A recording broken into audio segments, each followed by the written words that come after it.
Uh, I mean, I would say the weather's probably hotter than me. Which I'm excited for too. So, different. The basketball cracked sharply against the rim and dropped cleanly through the net. A sound that should have turned heads and sparked applause. Yet in that moment of quiet athletic perfection, nobody noticed the 8-year-old girl standing in the corner who had just made the most beautiful shot of her young life. Invisible not because she lacked talent, but because she lived in a world without sound. And Lily Rodriguez wiped the sweat from her small hands and searched the room for some sign that her effort had been seen. Her eyes moving from face to face as adults continued chatting. Children rushed past her towards the refreshments, and her mother, Carmen, stood silently against the wall with a familiar ache in her chest as she watched her daughter's brief spark of joy soften into resignation, unaware that what was about to happen would not only alter Lily's future, but quietly challenge everyone present to reconsider how they truly perceived the world around them. Because that Saturday afternoon at the Des Moines Community Center had begun like any other monthly basketball clinic. The gym humming with the well-intentioned chaos of families from all backgrounds gathering for a program designed to teach fundamentals and foster inclusion. And Carmen had driven 45 minutes from their small East Side flat, carefully rationing petrol money she had been saving for groceries, because she knew how much these sessions mattered to Lily, for whom basketball was not simply a game but a language, a way of expressing the rhythm, discipline, and poetry that lived inside her compact frame. A reminder that some children are born with an instinctive understanding of movement that transcends physical limitation, and Lily, profoundly deaf since birth, was one of those rare spirits, her silent world transforming into something vivid and expressive each time her hands touched the worn orange leather, while Carmen, a single mother working 2 jobs, had spent years battling systems that treated her daughter's deafness as a problem to manage rather than a difference to honor. And the clinic itself was run by earnest high school volunteers eager to help yet inexperienced with children who communicated differently. So as the session began, Lily positioned herself carefully where she could see faces and lips, her eyes absorbing information with the intensity of someone who had learned to read the world visually. And when instructions were shouted across the court without thought for who could hear them, she simply watched others and mirrored their movements, her natural coordination compensating effortlessly, her dribbling smooth and controlled while others struggled, the ball responding to her touch as though guided by instinct rather than instruction. Yet as drills became more complex and relied increasingly on whistles and shouted commands, Lily began to lag behind, not because she lacked ability, but because she lacked access to information. And Carmen's stomach tightened as she recognized the moment when confidence starts to slip, the familiar heartbreak arriving during the scrimmage when Lily was placed on a team whose members did not know how to include her,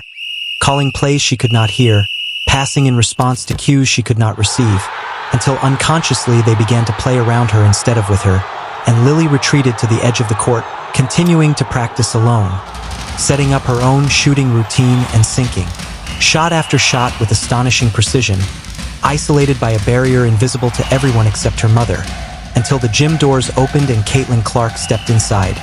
seeking a quiet place to practice during a brief visit home after the WNBA season,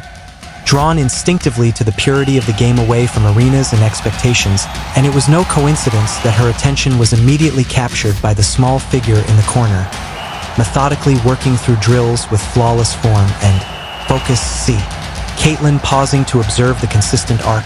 the controlled release, the innate understanding of spacing that most players spend years developing, while also noticing the loneliness of the child's routine and the tension in the woman watching from the wall. And approaching slowly, she picked up a ball and began shooting alongside Lily, matching her rhythm without words, creating a quiet dialogue through shared movement. And when Lily looked up and recognized the shooting form she knew so well from television, her eyes widened in disbelief. But what truly stunned the room was that Caitlin did not speak, instead lifting her hands and signing fluently in American Sign Language that Lily's shooting form was beautiful, her movements confident and intentional, revealing a depth of preparation and empathy that instantly reframed the space. Because in that single act, Caitlin had not only acknowledged Lily's talent but met her on her own terms, demonstrating that inclusion is not about asking someone to adapt endlessly but about taking responsibility to connect. And as Lily's face lit up with understanding and pride, the gym seemed to shift, attention finally drawn not by sound but by presence, by the realization that excellence had been there all along, waiting to be seen properly. And in that moment, basketball became more than a sport. it became a bridge, a reminder that talent does not always announce itself loudly, that worth can be overlooked when we rely too heavily on one way of perceiving the world, and that sometimes the most meaningful change begins not with grand gestures but with the simple decision to notice, to learn, and to speak in a language that says, without sound, you belong here and you have always been extraordinary.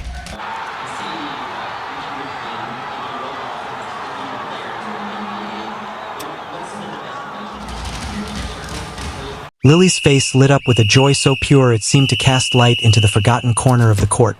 because for the first time that day someone was speaking directly to her in her own language, not seeing her as a child defined by what she could not hear, but recognizing her as a basketball player whose skill deserved attention, respect, and genuine conversation. And as Caitlin signed to her, Lily's small hands moved back eagerly, thanking her and explaining that she practiced every day. Simple exchange that revealed how profoundly a single moment of recognition can transform a child's sense of belonging. Something Caitlin witnessed instantly as Lily's shoulders straightened and her eyes filled again with a confidence that had been quietly eroding throughout the clinic.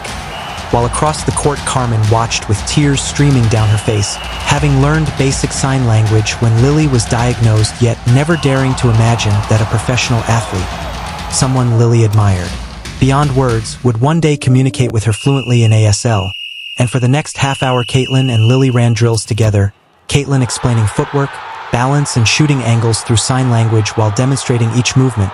Lily absorbing every detail with intense focus, as other children gradually drifted towards them, first drawn by the presence of a star athlete, and then by the dawning realization that the quiet girl they had overlooked possessed serious basketball ability. And during a water break, Lily asked how Caitlin had learned to sign, to which Caitlin smiled and explained that her cousin was born deaf, and that as a teenager she wanted to talk to him about basketball, so she took classes and kept learning, because it mattered to her that sport should never be a closed conversation. And the real shift occurred when Caitlin addressed the entire group, speaking aloud while signing at the same time, creating a bridge between hearing and deaf worlds that had never that gym before, publicly acknowledging Lily's exceptional shooting and inviting everyone to learn from her technique, turning Lily into the center of positive attention as children gathered around to watch her demonstrate her form, while Caitlin translated questions and answers between spoken English and ASL, transforming Lily's isolation into inclusion and her difference into a point of connection rather than separation. And when Carmen approached Caitlin, her voice heavy with emotion as she whispered her thanks, the conversation that followed went far beyond gratitude, opening into the reality of systemic barriers. The lack of inclusive sports programs, the cost of interpreters and specialized support, and the quiet heartbreak of watching a child's enthusiasm fade in spaces not designed for her success. A truth that often remains invisible until someone with the power to change things truly sees it. And as the clinic ended, Caitlin asked for Carmen's contact details, explaining that she was working on something that could change opportunities for deaf athletes across Iowa. A promise that became real just 1 week later, when Carmen received a call explaining that the Caitlin Clark Foundation was expanding its mission to include inclusive athletics, inspired directly by Lily's talent and the obstacles she faced, with plans to partner with the Iowa School for the Deaf and local community centers to create basketball clinics designed for deaf athletes while also training hearing players to become inclusive teammates, providing ASL interpretation,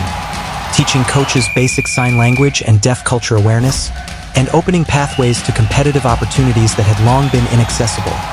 all centered around Silent Shooting Stars clinics where deaf and hearing children would train together in fully bilingual sporting environments. And 6 months after that ordinary Saturday afternoon, Lily stood on the court at Carver Hawkeye Arena wearing a miniature version of Caitlin's jersey, addressing a crowd of athletes, coaches, and parents through sign language with interpretation for the hearing audience, sharing her story of feeling invisible, of practicing alone, and of the joy of finally being seen, before challenging everyone present to consider how many talented children are overlooked simply because systems are not built with inclusion in mind, signing with quiet authority that basketball does not care if you can hear, only if you can play, and that when all children are given the chance, the results can be extraordinary. While Caitlin watched from the sidelines feeling a pride deeper than any professional accolade, knowing this was not about charity or inspiration but about justice and structural change, as Carmen, now working with the foundation and pursuing further qualifications in sports administration, reflected that 6 months earlier she had feared Lily would abandon the game she loved because she felt she did not belong, and now she was teaching others that belonging is something you actively create, not something you wait to be granted. And as the tournament closed with a demonstration match where all communication flowed in both spoken English and ASL, proving that sport can truly become a universal language when communities commit to inclusion, Caitlin addressed the arena one final time, her words spoken and signed together as she reminded everyone that being seen is not merely about recognition but about being valued, that differences strengthen teams rather than weaken them, and that every child deserves the chance to pursue their dreams with dignity. And when the crowd began to disperse, Lily asked what came next, to which Caitlin replied that next meant ensuring no child who loves basketball is ever made invisible again. A reminder that the most powerful change often begins with the simplest act of noticing and grows into something capable of reshaping not just individual lives,